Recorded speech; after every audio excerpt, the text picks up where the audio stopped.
19 juin. Actes, chapitre 12, verset 24, et chapitre 13, verset 15. Mais la parole de Dieu se répandait toujours plus. Barnabas et Saül, après avoir rempli leur mission en faveur des croyants de Jérusalem, partirent en amenant avec eux Jean surnommé Marc. Il y avait alors à Antioche, dans l'église qui se trouvait là, des prophètes et des enseignants. Barnabas, Simeon, surnommé les Noirs, Lucius, originaire de Cyrène, Manaen, qui avait été élevé avec Hérode, les gouverneurs, et Saül.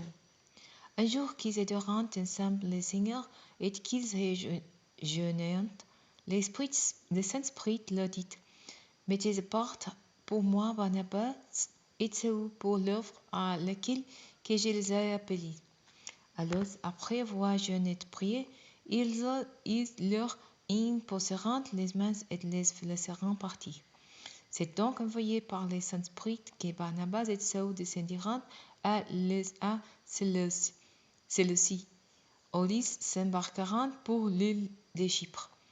Une fois arrivés à Salamine, ils annoncèrent la parole de Dieu dans les synagogues des Juifs. Jean-Marc était avec eux et les secondait.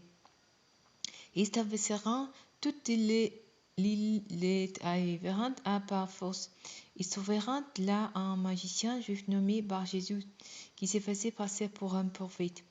Il faisait partie de l'entourage du proconsul Sergius Paulus, un homme intelligent. Celui-ci invita Barnabas et Saül et leur exprima son désir d'entendre la parole de Dieu. Mais Dimas, les magiciens, car c'est ainsi qu'ils ont traduit son nom, s'opposaient à eux. Ils cherchaient à détenir les proconsuls de la foi. Le seul, qui s'appelait aussi Paul, rempli du Saint-Esprit, s'adressait lui et les regardant droit dans les yeux.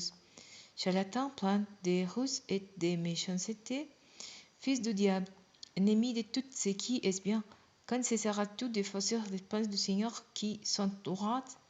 Mais maintenant, attention, la main du Seigneur va te frapper.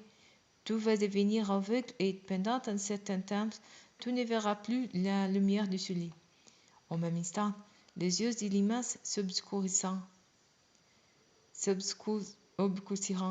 Il se trouva plongé dans un nuit noir et se tournait de tous côtés en cherchant quelqu'un pour le guider par la main. Quand le proconsul vit ce qui venait de se passer, il crut, car il avait été vivement impressionné par l'enseignement qui lui avait été donné au sujet du Seigneur. Paul et ses compagnons sortirent la mer à Paphos et arrivèrent à Pergé en Pamphylie. Là, Jean-Marc les abandonna et retourna à Jérusalem. Quant à eux, ils quittèrent Pergé et continuèrent leur route jusqu'à Antioche et en Pisidie. Là, ils se rendirent à la synagogue les jours du sabbat et s'assirent. Après qu'on eut fait la lecture de la loi et les prophètes, les chefs de la synagogue leur firent dire: Frères, si vous avez quelques mots à adresser à la communauté, vous avez la parole.